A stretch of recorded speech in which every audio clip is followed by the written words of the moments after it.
Run the code online or download from codegive.com, link in the description below. Web development has evolved significantly over the years, offering developers a plethora of languages and frameworks to choose from. Two popular choices for web development are Go, also known as Golang, and Python.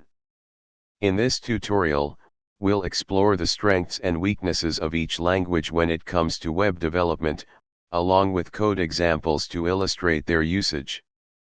Go is a statically typed, compiled programming language designed for simplicity and efficiency.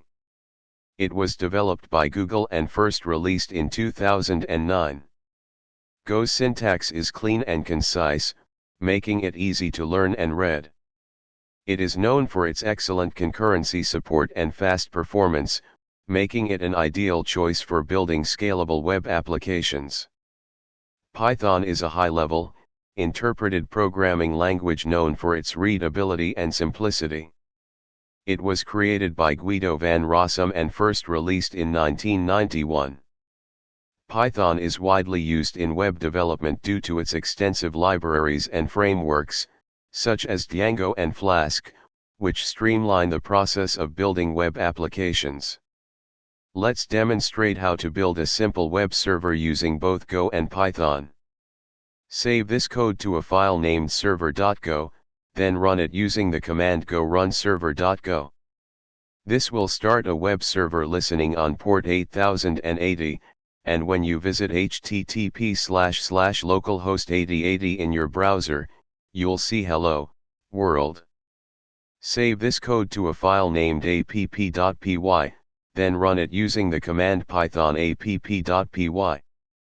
This will start a web server listening on port 5000 by default, and when you visit http://localhost 5000 in your browser, you'll see hello, world.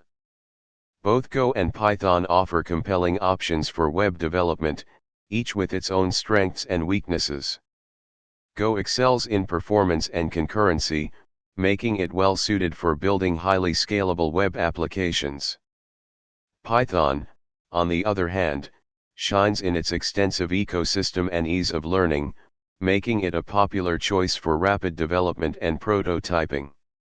Ultimately, the choice between Go and Python for web development depends on factors such as performance requirements, project complexity, and developer preferences. Experimenting with both languages and assessing their suitability for your specific use case is the best way to make an informed decision. ChatGPT.